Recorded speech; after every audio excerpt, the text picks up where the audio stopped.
Minister says there's nothing conclusive in the data that shows we would have to deviate from the roadmap out of lockdown. Under the current plans, all restrictions in England would be lifted on the 21st of June. But at the same time, as concern over the Indian variant continues to grow, the government isn't ruling out a return to local lockdowns. Leicester has spent longer than any other under coronavirus restrictions, any other area under coronavirus restrictions. Joining us now is Shadow Health Secretary Jon Ashworth, who represents Leicester South. Jonathan, people at home now, they've got holidays booked. They might be flying out today. They might be flying out tomorrow. What would be your advice to people right now? Would you be saying it's safe and it's right for them to go on holiday?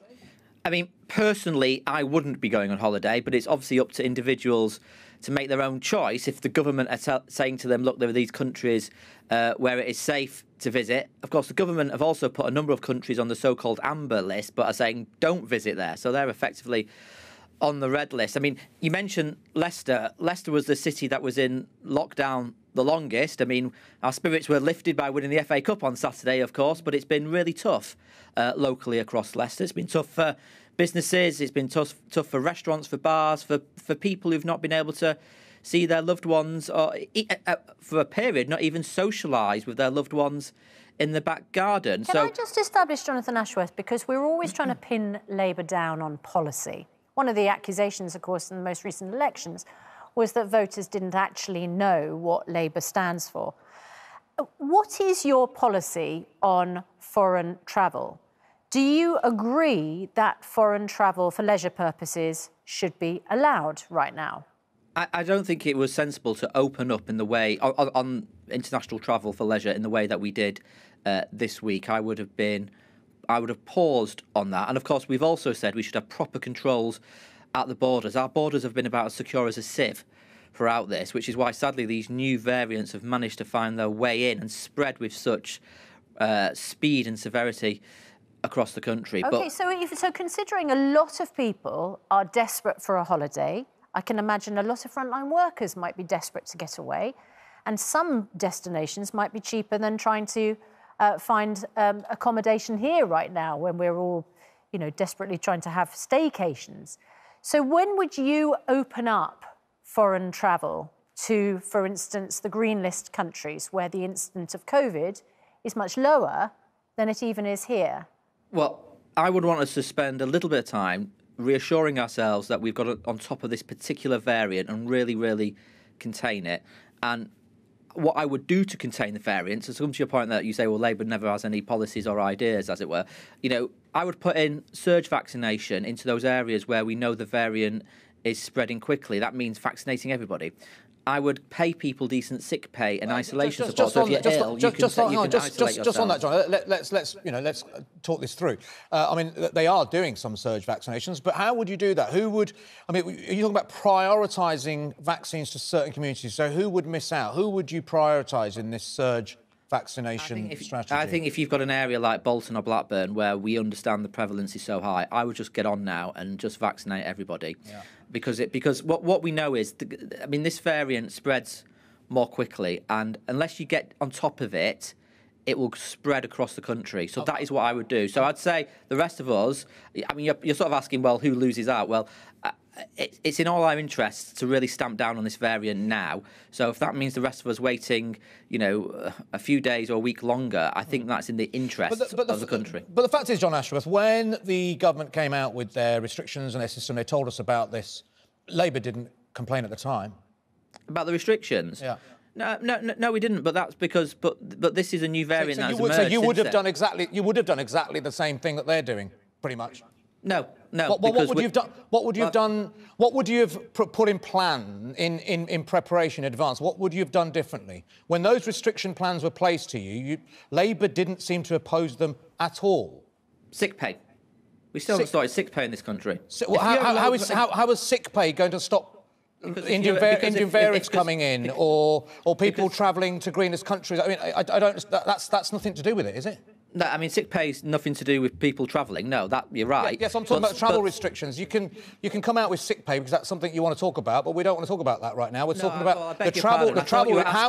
How would you put a stop to the Indian variant coming into this country? Well, I beg your pardon. I thought you were asking me about all the restrictions. I didn't appreciate you were being specific about travel restrictions. Well, on travel restrictions, we would have put India... Well, to be frank, we would have had tougher border controls from the start. And we would have put India on the red list much sooner. We don't understand why India wasn't on the so-called red list at the same time that Pakistan and Bangladesh went on the red list. And for that period when India wasn't on the red list, a number of travellers entered the country from India, and many of them will have brought this variant with them and seeded it in communities across the country. But the question now is or the question for policymakers now is, how do you stamp down on it? Because, it's here now. It is, in that respect, it is what it is. So you've got to do vaccination, but you do have to do sick pay, because you've got to give people the support and the security to be able to take themselves out of work for 2 weeks or so and stay at home.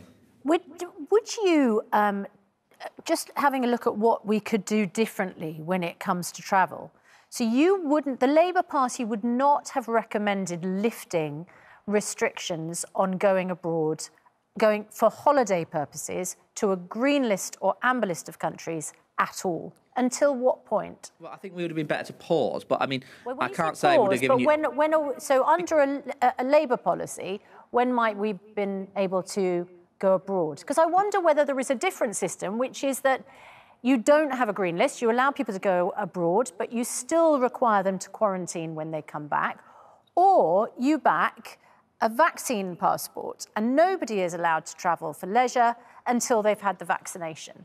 Well, at the moment, I would have paused this week until we know where we are with this variant. More broadly, I do think Just check, how long would you pause for? You said that a few times. Do you mean a few weeks? Do you mean months? Do you mean the entire summer? How long would you pause for? Well, you'd hope until you're confident that you're on top of this variant, which I would have thought ought to be. If you do it well, it could be in a matter of weeks. But you've always got to be... The mistake that politicians make throughout this whole crisis is to attach themselves to a particular date, when you've always got to look at the data, because you've always got to look at the prevalence of the virus, the trajectory, where it is growing, where it is not growing. So you've always got to be guided by that data. But I would have been cautious and paused this week. Of course, you do actually need better controls at the borders more generally, because, as I say, our borders have been like a sieve. That's why we've had some of these problems. Why did India go on the red list so late? All these things have brought us to where we are today. But in some ways, we are where we are now. We've got to take the measures to get on top of it now. And while you back surge vaccinations in the areas affected, why don't you back a vaccine passport for those people who want to travel?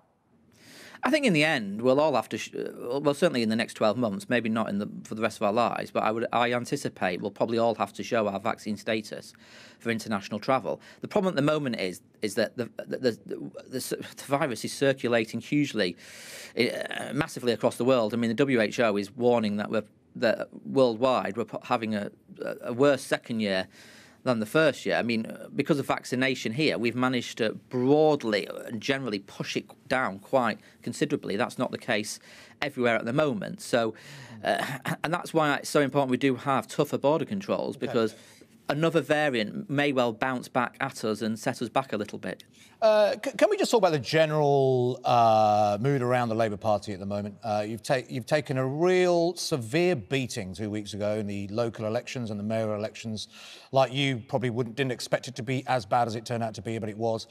But just in the last 2 weeks, we still haven't heard any policy to come from the Labour Party. That's the crucial bit of information that has always been missing. The only thing we have heard is that Keir Starmer is going to do a TV show, and he's going to do a bit of a long interview, which is all very lovely. But what about actual policy? Have you guys even sat down and decided what Labour now will stand for the next few years as we head towards a general election and in years to come? I think he's doing the long interview with Piers, I think, isn't he? I've read in the paper. He's doing live stories. Yeah, with Piers. So we'll all definitely be tuning in, won't we? It was a tough set. I don't know whether you meant that or not, but anyway, carry on. I'll be tuning in. Oh, right, okay. Won't you? Of course. Be tuning in. Yes, of course. I'll definitely be tuning in. Sorry, my hair's wet from being outside in the rain. I'll definitely be tuning in. It's throwing it down out there. It was when I walked in anyway. Right. It was a tough set of elections, shocking set of elections, really. And the Labour Party, we've got to pick ourselves up, we've got to dust ourselves down, and we have got to start talking to the British people about the issues that matter to them. But have you guys sat down yet and decided what policy? I mean, have you spoken to Keir Starmer? Have you sat in a room and gone, right, guys, what does the Labour Party stand for? Have you had that conversation yet? Well, of course we have our shadow ministerial, So our shadow cabinet meeting. Can you share it with us then? What does the Labour Party now stand for? I can't. They're confidential meetings. I can't. Confidential meetings. You're a political. Share it with voters at some point. It's very clear. The Labour Party understands that we have got to speak to the British people about their priorities and their interests and their concerns. And we're launching a big policy review, which we're going to take to the country, and we're going to engage the country in a discussion and a debate, and we're going to listen to the country about what it is they want, how they want this country to change. Because when I travel across the country, and I see it for myself in my own Leicester constituency and where I live in Leicester, that we can do much better than we're doing at the moment. Our schools can be much better. Our NHS can be much better. We've got nearly 5 million people on the waiting list. We need to sort that out. We can do much better to make the air that we breathe cleaner and our communities greener. And we can do more to invest in making our communities safer. And we've got to do more in the economy so people have well-paid jobs, not relying on low-paid temporary work or 0 hours contracts so they can buy their own home. All right. These are big issues that we're going to be focusing on in the weeks and months ahead. Okay. It is ironic, though, isn't it, Jonathan Ashworth, when you say we need to tell the electorate what we stand for, but we can't yet because it's confidential. Well, I was talking about the particular meeting, but, I mean, look, we are going to be having a big policy review with the country, and of course the meetings aren't that confidential. That was more of a sort of throwaway comment. But, look, we're having a big policy debate and discussion with the country, and you'll see Labour coming out with exciting ideas. OK. Jonathan Ashworth, thank you very much. And, yes, congratulations to Leicester on winning the FA Cup. Fantastic. Great club, and it was great to see last week. We'll let you go and have a meeting with your hairdryer. Thanks very much. In confidence.